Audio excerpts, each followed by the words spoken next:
Hi everyone, this is Prashant from academics for CSE. Friends, आज की इस video में मैं आप लोगों के साथ इंडियन पॉलिटी के अंतर्गत एक बहुत ही महत्वपूर्ण टॉपिक इंडियन प्रेसिडेंट को डिस्कस करूंगा। आज का जो है हमारा टॉपिक होगा प्रीलिम्स प्लस मेंस, दोनों के लिए यह यूजफुल होगा। आज की इस वीडियो में मैं आप लोगों के साथ इंडियन प्रेसिडेंट टॉपिक के अंतर्गत भारतीय शासन व्यवस्था में राष्ट्रपति की क्या भूमिका है, इस पर मैं चर्चा करूंगा। उसके बाद भारतीय संविधान के अंतर्गत कौन कौन से संवैधानिक प्रावधान किए गए हैं जो इंडियन प्रेसिडेंट से संबंधित हैं, भारतीय राष्ट्रपति बनने के लिए योग्यताएं, निर्वाचन की प्रक्रिया, शपथ की प्रक्रिया, उनकी पदावधि क्या होती है और उन्हें हटाने की जो प्रक्रिया है, महाभियोग की प्रक्रिया जिसे इम्पीचमेंट कहा जाता है, उसे डिस्कस करूंगा। उसके बाद अंत में मैं डिस्कस करूंगा कि भारत में राष्ट्रपति की क्या भूमिका है। तो भारतीय शासन व्यवस्था में राष्ट्रपति की भूमिका और भारत में राष्ट्रपति की जो भूमिका है वह आपका मेंस एग्जाम के लिए इंपॉर्टेंट होगा। इसके अलावा जो शेष टॉपिक हैं वह आपके प्रीलिम्स एवं मेंस दोनों के लिए यूजफुल होंगे, जिसमें मुख्य रूप से प्रीलिम्स के अंतर्गत आपको कॉन्स्टिट्यूशनल प्रोविजंस की चर्चा की जाएगी। जिस प्रकार से बीपीएससी ऑडिटर का आपने एग्जाम देखा, आपने एग्जाम जो हुआ था उसका प्रश्न पत्र आपने देखा होगा, या फिर कई सारे एग्जाम में लगातार आर्टिकल से रिलेटेड प्रश्न पूछे जाते हैं। तो इस दृष्टि से हमने यहाँ इंडियन प्रेसिडेंट से संबंधित सभी आर्टिकल्स को मेंशन किया है। तो इसीलिए यह प्रीलिम्स कम मेंस दोनों एग्जाम के लिए आपके लिए हेल्पफुल होंगे। तो आइए सबसे पहला टॉपिक जो है वह भारतीय शासन व्यवस्था में राष्ट्रपति की क्या भूमिका होती है, इस पर मैं संक्षेप में चर्चा करता हूँ। देखिए, किसी भी देश के अंतर्गत दो प्रकार की शासन व्यवस्थाएं होती है, या आप कहें कि शासन व्यवस्था को मुख्यतः दो भागों में डिवाइड किया जाता है। पहला संसदीय शासन व्यवस्था, संसदीय शासन व्यवस्था को पार्लियामेंट्री फॉर्म ऑफ गवर्नमेंट कहा जाता है, और दूसरा अध्यक्षात्मक शासन व्यवस्था जिसे प्रेसिडेंशियल फॉर्म ऑफ गवर्नमेंट कहा जाता है। संसदीय शासन व्यवस्था और अध्यक्षात्मक शासन व्यवस्था में क्या अंतर है, इसे आप समझ जाएंगे तो भारत में राष्ट्रपति की क्या भूमिका है उसे आप समझ जाएंगे। संसदीय शासन व्यवस्था के अंतर्गत कार्यपालिका जो होती है वह विधायिका के प्रति उत्तरदायी होती है। उदाहरण के लिए भारत में संसदीय शासन व्यवस्था की प्रक्रिया को अपनाई गई है, और भारत में कार्यपालिका जो होती है, कार्यपालिका का मतलब हो गया मंत्रिमंडल के नेतृत्व, प्रधानमंत्री के नेतृत्व वाली मंत्रिमंडल या मंत्रिपरिषद, यानी कि यह कार्यपालिका है। और विधायिका का मतलब हो गया संसद, लोकसभा एंड राज्यसभा से मिलकर प्रेसिडेंट भी संसद के एक भाग होते हैं। तो कार्यपालिका विधायिका के प्रति उत्तरदायी होती है। अध्यक्षात्मक शासन व्यवस्था जिसमें कार्यपालिका विधायिका के प्रति उत्तरदायी नहीं होगी, जैसे कि अमेरिका।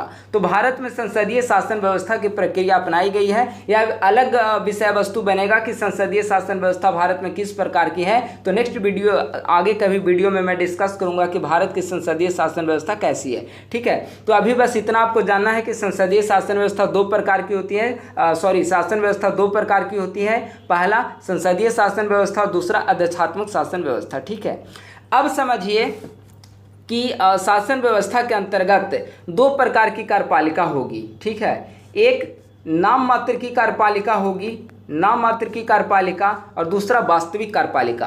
संसदीय शासन व्यवस्था के अंतर्गत नाम मात्र की कार्यपालिका जो होगी, यानी कि जो एक कहते हैं ना, नाम मात्र की वास्तविक शक्ति उसके पास नहीं होगी, कोई भी डिसीजन वो नहीं ले पाएगी, एक केयर टेकर के रूप में कार्य करेंगी। तो भारत में नाम मात्र की कार्यपालिका राष्ट्रपति होते हैं, और वास्तविक कार्यपालिका जो वास्तव में डिसीजन मेकिंग करती है, जो वास्तव में किसी भी विषय पर निर्णय लेती है, तो वह प्रधानमंत्री के नेतृत्व वाली मंत्रिपरिषद होती है। लेकिन अध्यक्षात्मक में ठीक इसके विपरीत होता है। यहाँ पर संसदीय में नाम मात्र की कार्यपालिका राष्ट्रपति होते हैं, तो अध्यक्षात्मक व्यवस्था में नाम मात्र की कार्यपालिका के बजाय वास्तविक कार्यपालिका राष्ट्रपति होते हैं, और वहाँ पर नगण्य भूमिका होती है प्रधानमंत्री की। तो इस प्रकार से संसदीय शासन व्यवस्था और अध्यक्षात्मक शासन व्यवस्था में अंतर है। तो भारत में संसदीय शासन व्यवस्था की प्रक्रिया अपनाई गई है, यानी कि भारत में राष्ट्रपति का पद जो है वह नाम मात्र की कार्यपालिका के रूप में होता है। तो अब प्रश्न उठता है कि आखिर भारत में राष्ट्रपति की क्या भूमिकाएं होती हैं, राष्ट्रपति से संबंधित क्या कॉन्स्टिट्यूशनल प्रोविजंस किए गए हैं, और आखिर कौन व्यक्ति भारत के राष्ट्रपति के रूप में निर्वाचित हो सकता है, क्या क्या योग्यताएं होनी चाहिए, पद की क्या क्या शर्तें होनी चाहिए, इन सभी टॉपिक्स पर चर्चा करते हैं। तो अब यहाँ इससे संबंधित कॉन्स्टिट्यूशनल प्रोविजंस को देखते हैं जो बहुत महत्वपूर्ण है। भारतीय संविधान का आर्टिकल 52 कहता है कि भारत का एक राष्ट्रपति होगा, ठीक है। आर्टिकल 53 कहता है संघ की कार्यपालिका शक्ति राष्ट्रपति में निहित होगी और राष्ट्रपति इस शक्ति का प्रयोग संविधान के अनुसार वह स्वयं या अपने अधीनस्थ अधिकारियों के माध्यम से संचालित करेगा। आर्टिकल 54 राष्ट्रपति के निर्वाचन से संबंधित है। 55 राष्ट्रपति के निर्वाचन की रीति से संबंधित है।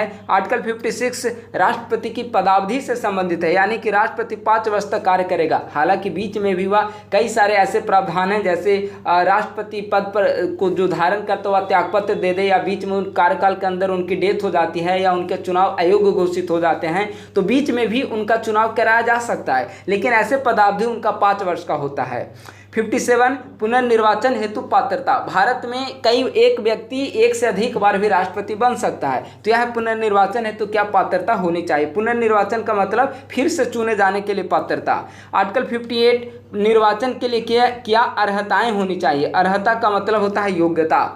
आर्टिकल 59 राष्ट्रपति पद के लिए शर्तें। 60 राष्ट्रपति के द्वारा शपथ। भारत का राष्ट्रपति हमेशा संविधान की रक्षा का शपथ लेता है, तो यह राष्ट्रपति की शपथ प्रक्रिया। 61 महाभियोग की प्रक्रिया। 62 निर्वाचन का समय एवं आकस्मिक रिक्ति, जो अभी हमने ऊपर डिस्कस किया आकस्मिक रिक्ति के बारे में। आर्टिकल 123 राष्ट्रपति की विधायी शक्ति, या संक्षेप में अगर इसे कहें तो राष्ट्रपति की अध्यादेश जारी करने की शक्ति है आर्टिकल 123 में। यह संसद और राष्ट्रपति के बीच संबंध भी कहीं ना कहीं इससे स्पष्ट होते हैं, और यह राष्ट्रपति की जो विधायी शक्ति है यह प्रदर्शित करता है कि राष्ट्रपति भारतीय संसद का अंग होता है, तभी तो वह विधायी कार्य को संपन्न करता है। तो इस प्रकार से भारतीय संविधान से संबंधित या संवैधानिक प्रावधान हो गए। सबसे पहले डिस्कस करूंगा आप लोगों के साथ कि आखिर भारत में कौन राष्ट्रपति पद के लिए योग्य है और कौन भारत में राष्ट्रपति बन सकता है। तो भारत में कोई भी व्यक्ति राष्ट्रपति निर्वाचित होने का पात्र तभी होगा जब वह भारत का नागरिक होगा। यहाँ यह एक बात सबसे महत्वपूर्ण है, भारत में रजिस्टर्ड नागरिक, देखिए नागरिक 2 प्रकार के होते हैं। एक जो नागरिकता होती है बाय बर्थ यानी कि जन्म से नागरिकता, और दूसरा रजिस्ट्रेशन के जरिए अगर कोई नागरिकता प्राप्त कर लेता है। तो भारत में कोई भी व्यक्ति जो भारत का नागरिक है वह भारत का राष्ट्रपति बन सकता है, लेकिन अमेरिका में ऐसा नहीं है। अमेरिका में बाय बर्थ नागरिक जो अमेरिका का है वही अमेरिका का राष्ट्रपति बन सकता है। दूसरा 35 वर्ष की आयु वह पूरी कर चुका हो। तीसरा लोकसभा का सदस्य निर्वाचित होने के लिए योग्य हो। अगर इन तीनों प्रावधान किसी भी एक व्यक्ति के पास है तो वह भारत का राष्ट्रपति बनने के लिए योग्य है। नोट देखिए, कुछ महत्वपूर्ण इससे तथ्य है।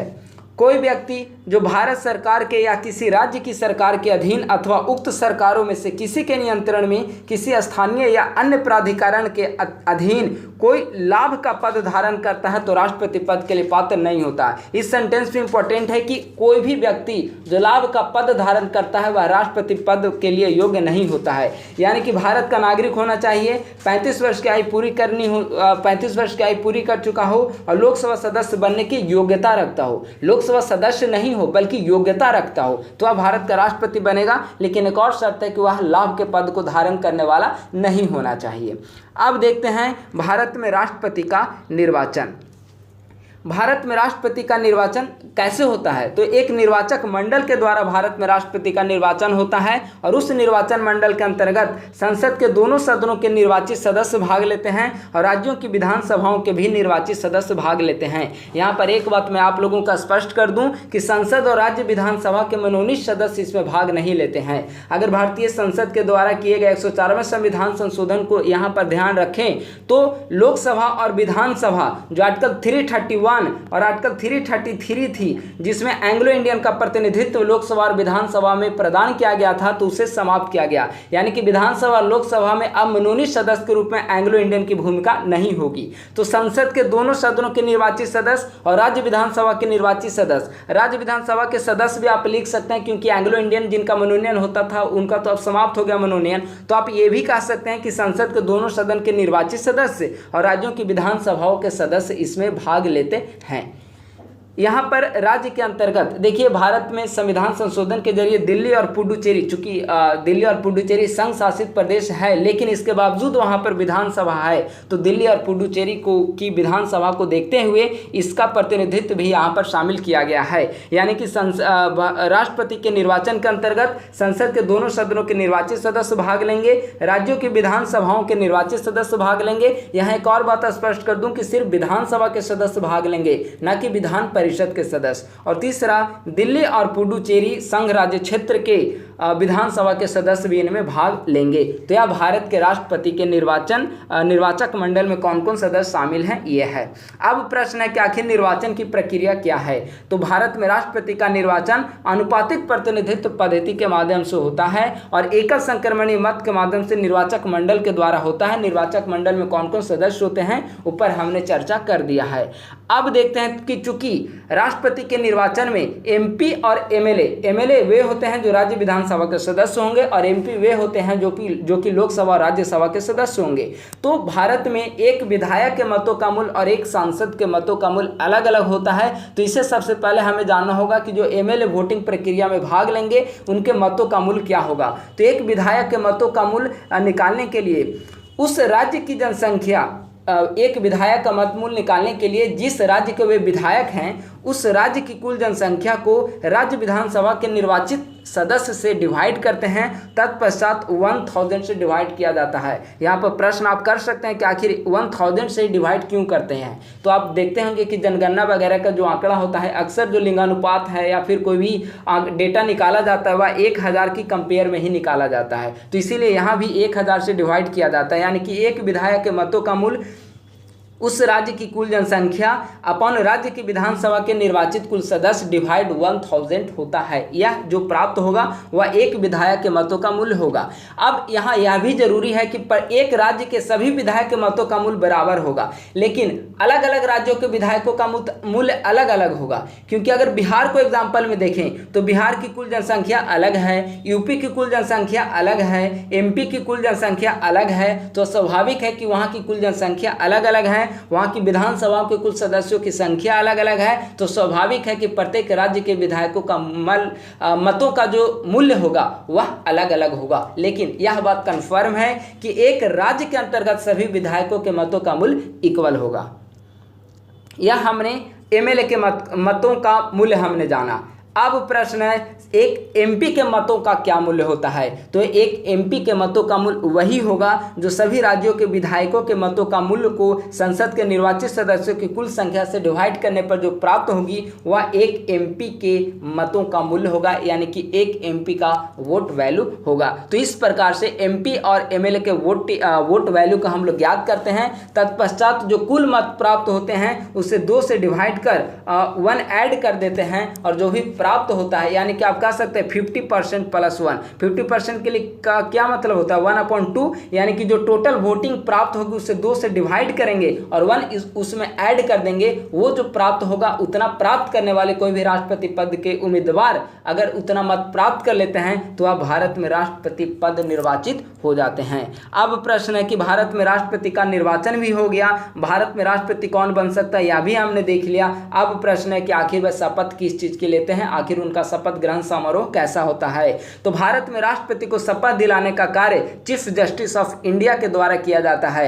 अगर चीफ जस्टिस ऑफ इंडिया किसी कारणवश अनुपस्थित हैं तो उनकी अनुपस्थिति में सर्वोच्च न्यायालय के वरिष्ठतम न्यायाधीश के समक्ष राष्ट्रपति के द्वारा शपथ प्रक्रिया संपन्न की जाती है। और भारत में राष्ट्रपति जो हैं वह विधि के परिरक्षण, संरक्षण और प्रतिरक्षण की शपथ लेते हैं। और शपथ प्रक्रिया का वर्णन भारतीय संविधान के आर्टिकल 60 में की गई है। अब भारत में राष्ट्रपति पद के लिए योग्यता देख लिया, भारत में राष्ट्रपति का निर्वाचन हो गया, उनकी शपथ प्रक्रिया हो गई। अब प्रश्न आता है कि उनका कार्यकाल कितने दिनों का होता है। तो भारतीय संविधान के आर्टिकल 56 में इस बात का प्रत्यक्ष रूप से वर्णन किया गया है कि राष्ट्रपति अपने पद ग्रहण करने की तारीख से 5 वर्ष की अवधि तक वे पद ग्रहण करेंगे। यानी कि राष्ट्रपति का जो कार्यकाल होता है वह 5 वर्ष का कार्यकाल होता है। लेकिन हमने ऊपर में बताया कि 5 वर्ष के अंदर भी वे अगर उनकी निर्वाचन अवैध घोषित हो जाए या फिर वे त्यागपत्र देना चाहें, जो पद व्यक्ति धारण किए हुए उनकी डेथ हो जाती है या किसी कारणवश ऐसी स्थितियां उत्पन्न होती है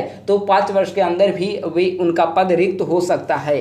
राष्ट्रपति उपराष्ट्रपति को अपने संबोधित अपने हस्ताक्षर सहित लेख के द्वारा अपना पद त्याग सकेंगे। यानी कि राष्ट्रपति अपना त्यागपत्र किसे सौंपेंगे? माननीय उपराष्ट्रपति को अपना त्यागपत्र सौंपेंगे। भारतीय संविधान के आर्टिकल 61 में यह भी कहा गया है कि 5 वर्ष के अंदर अगर उन्होंने संविधान का अतिक्रमण किया है तो ऐसी स्थिति में भारतीय संसद के द्वारा महाभियोग की प्रक्रिया, जो कि एक अर्ध न्यायिक प्रक्रिया मानी जाती है, इस प्रक्रिया के द्वारा राष्ट्रपति को अपने पद से 5 वर्ष के अंदर भी उन्हें पद से हटाया जा सकता है। तो अब प्रश्न है कि आखिर यह महाभियोग की प्रक्रिया क्या है जिसके द्वारा भारतीय राष्ट्रपति को 5 वर्ष के अंदर भी उनके पद से त्यागपत्र उनके पद से हटाया जा सकता है। तो महाभियोग की प्रक्रिया सिर्फ एक ही स्थिति में लाया जा सकता है अगर पद को धारण करने वाले व्यक्ति ने संविधान का अतिक्रमण किया हो। तो यानी कि संविधान के अतिक्रमण सिर्फ एकमात्र आधार है भारतीय राष्ट्रपति पर महाभियोग चलाने का, भारतीय राष्ट्रपति को पद से हटाने का।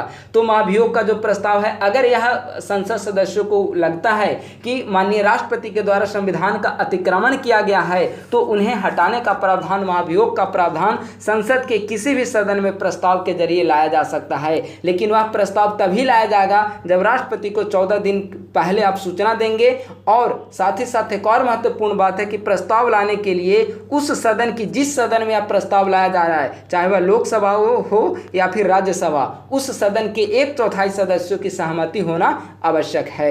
अगर सदन के 1/4 सदस्यों की सहमति हो जाती है, सदन में प्रस्ताव आती है, उस पर चर्चा होती है और चर्चा के बाद प्रस्ताव को 2/3 बहुमत से पारित कराना होता है। अगर 2/3 बहुमत से प्रस्ताव पारित हो जाती है तब वह दूसरे सदन में जाती है, वहां भी दूसरे सदन में भी वह उस प्रस्ताव को 2/3 बहुमत से पारित कराना आवश्यक है। अगर दोनों सदनों से 2/3 बहुमत से राष्ट्रपति को हटाने का प्रस्ताव पारित हो जाता है तो अंत में माननीय राष्ट्रपति को त्यागपत्र देना पड़ता है। और एक बात यहाँ पर एक बहुत महत्वपूर्ण तथ्य है कि भारत में जो महाभियोग की जो प्रक्रिया है वह अमेरिकी संविधान से ली गई है। हालांकि अमेरिकी संविधान में महाभियोग की प्रक्रिया काफ़ी ज़्यादा रिजिड है। अमेरिकी संविधान में आपने देखा होगा कि अभी जो अमेरिका के जो पिछले राष्ट्रपति थे डोनाल्ड ट्रंप, उनके विरुद्ध 2 बार महाभियोग की प्रक्रिया लाई गई, लेकिन दोनों बार महाभियोग की प्रक्रिया रद्द हो गई, सदन से पारित नहीं हो सकी, कांग्रेस से पारित नहीं हो सकी। तो भारत के बजाय अमेरिका में देखें तो महाभियोग की प्रक्रिया काफ़ी ज़्यादा डिफिकल्ट है।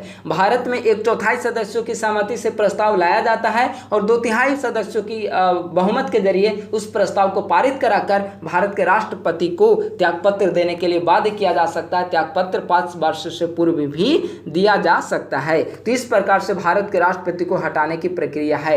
ये तो हमने प्रीलिम्स फैक्ट्स के दृष्टिकोण से डिस्कस किया। अब प्रश्न है कि आखिर भारत में राष्ट्रपति की भूमिका किस प्रकार से है? वास्तविक भूमिका तो प्रधानमंत्री के नेतृत्व में है। वास्तव में डिसीजन मेकिंग अथॉरिटी तो हमारी कैबिनेट है। तो आखिर राष्ट्रपति की भूमिका क्या होगी भारत जैसे संसदीय देश में, संसदीय शासन व्यवस्था वाले देशों में? तो यहाँ एक बात जो सबसे क्लियर है वह है कि भारत में राष्ट्रपति की जो भूमिका होती है वह नाम मात्र की कार्यपालिका के रूप में होती है और संघ की समस्त कार्यपालिका शक्ति का जो संचालन होता है वह भारतीय राष्ट्रपति के द्वारा किया जाता है। यानी कि कोई भी निर्णय अगर लिया जाएगा, सदन से ही कोई भी निर्णय क्यों न लिया जाए, उस निर्णय के ऊपर भारत के राष्ट्रपति की मुहर लगी जाएगी। वो निर्णय पर भारत के राष्ट्रपति की सहमति आवश्यक है। यानी कि कहीं ना कहीं वास्तविक प्रमुख भले ही प्रधानमंत्री है, लेकिन राष्ट्र की शासन व्यवस्था का संचालन जो है वह राष्ट्रपति के द्वारा ही किया जाता है। क्षमादान की शक्ति राष्ट्रपति को प्राप्त है आर्टिकल 72 के तहत। इसमें आपको क्षमादान की शक्ति प्राप्त है। इसके जरिए आप किसी जो अपराधी हैं या फिर कोई भी व्यक्ति जिसे दंड दिया गया है उनकी दंड को माफ़ किया जा सकता है। लघुकरण की व्यवस्था है, परिहार की व्यवस्था। तो 5 प्रकार की जो क्षमादान से संबंधित शक्ति आर्टिकल 72 के तहत माननीय राष्ट्रपति को प्रदान की गई है। तो यह राष्ट्रपति की कार्य एवं भूमिका से संबंधित है। राज्यसभा में सदस्यों का मनोनयन। राज्यसभा में देखिए, राज्यसभा के कुल सदस्यों की संख्या कितनी होती है? 250 होती है, 250 होती है। इसमें 2 तरह के सदस्य होते हैं। 238 सदस्य जो होते हैं वे निर्वाचित होते हैं, 12 सदस्य मनोनीत होते हैं। तो इसका मनोनयन जो है वह माननीय राष्ट्रपति के द्वारा किया जाता है। और राष्ट्रपति के द्वारा ऐसे नहीं कि किसी भी व्यक्ति को वो मनोनीत कर सकते हैं। 4 आधार पर राष्ट्रपति के द्वारा राज्यसभा के सदस्यों का मनोनयन किया जाता है। साहित्य, कला, विज्ञान और समाज सेवा। आर्टिकल 80 के तहत राज्यसभा में इन 12 सदस्यों का मनोनयन विचार आधार पर राष्ट्रपति के द्वारा की जाती है। इसके अलावा आर्टिकल 352 के तहत आपातकालीन शक्तियां भी राष्ट्रपति को प्रदान की गई है। आर्टिकल 356 के तहत किसी भी राज्य में कानून व्यवस्था सही से नहीं चल रहा हो, संविधान के अनुसार शासन व्यवस्था का संचालन नहीं चल रहा हो, तो ऐसी स्थिति में राज्यपाल की सहमति से, केंद्रीय कैबिनेट की सिफारिश से राष्ट्रपति शासन उस राज्य में आर्टिकल 356 का प्रयोग करके लगाया जा सकता है। इसके अलावा आर्टिकल 360 के तहत वित्तीय आपातकाल की घोषणा, फाइनेंशियल इमरजेंसी की घोषणा जो है वह भारत के राष्ट्रपति के द्वारा ही की जाएगी। और सबसे महत्वपूर्ण कार्य, भारत में भले ही वास्तविक कार्यपालिका जो है वह प्रधानमंत्री और कैबिनेट में निहित है, लेकिन उन प्रधानमंत्री की नियुक्ति भी भारत के राष्ट्रपति के द्वारा की जाती है। अन्य मंत्रियों की नियुक्ति, कैबिनेट के अन्य मंत्रियों की नियुक्ति, उनके बीच कार्यों का बंटवारा भारत के राष्ट्रपति के द्वारा आर्टिकल 25 के तहत की जाती है। तो भारत के राष्ट्रपति को आप देखेंगे कि कई सारे शक्तियां प्रदान की गई है। न सिर्फ संवैधानिक प्रावधान है, इसके अलावा आर्टिकल 53 के तहत वे स्वविवेकी शक्तियों का भी प्रयोग कई मामलों में कर सकता है। आप देखेंगे कि सदन में किसी भी दल को अगर स्पष्ट बहुमत प्राप्त नहीं होता है तो इस स्थिति में किस दल को सरकार बनाने के लिए आमंत्रित किया जाना चाहिए, यह पूर्णतः राष्ट्रपति के स्वविवेक पर निर्भर करता है। यानी कि राष्ट्रपति के संवैधानिक दायित्व के अलावा भी स्वविवेकी संबंधी कई सारी ऐसी शक्तियां प्रदान की गई है जो राष्ट्रपति को अपने आप में एक सर्वोच्च पद के रूप में स्थापित करता है। और आप लोग जानते हैं कि भारत का प्रथम नागरिक राष्ट्रपति को ही माना जाता है। राष्ट्रपति न सिर्फ कार्यपालिका का प्रधान होता है बल्कि हमारा राष्ट्र का भी प्रधान होता है। तो इस संदर्भ में ऐसा भी प्रश्न मेंस से पूछा जा सकता है कि क्या भारत का राष्ट्रपति ब्रिटिश सम्राट की तरह रबर स्टैंप होता है? क्या भारत का राष्ट्रपति अमेरिकी राष्ट्रपति की तरह शक्तिशाली है, या क्या भारत का राष्ट्रपति ब्रिटिश सम्राट और अमेरिकी राष्ट्रपति के बीच अपनी स्थिति को मेंटेन रखता है? तो इस प्रकार के कई सारे जो प्रश्न है वह मेंस के लिए राष्ट्रपति से संबंधित महत्वपूर्ण हो सकते हैं। आगे की वीडियो में राष्ट्रपति से संबंधित मेंस आंसर राइटिंग से संबंधित कुछ प्रश्न को डिस्कस किया जाएगा और राष्ट्रपति पद से संबंधित क्या क्या मेंस में संभावित प्रश्न हो सकते हैं इस पर भी आगे की वीडियोस के माध्यम से आप लोगों के साथ डिस्कस किया जाएगा। और इस राष्ट्रपति चैप्टर से संबंधित कुछ महत्वपूर्ण प्रश्नों को भी कोशिश रहेगी कि आगे की वीडियो में इससे संबंधित कुछ ऑब्जेक्टिव प्रश्नों को भी मैं डिस्कस कर सकूं, ताकि प्रीलिम्स एग्जाम में आपके राष्ट्रपति टॉपिक आपका कंप्लीट हो सके। मुझे उम्मीद है कि आपको ये हमारी वीडियो पसंद आएगी। थैंक यू सो मच, बहुत बहुत धन्यवाद।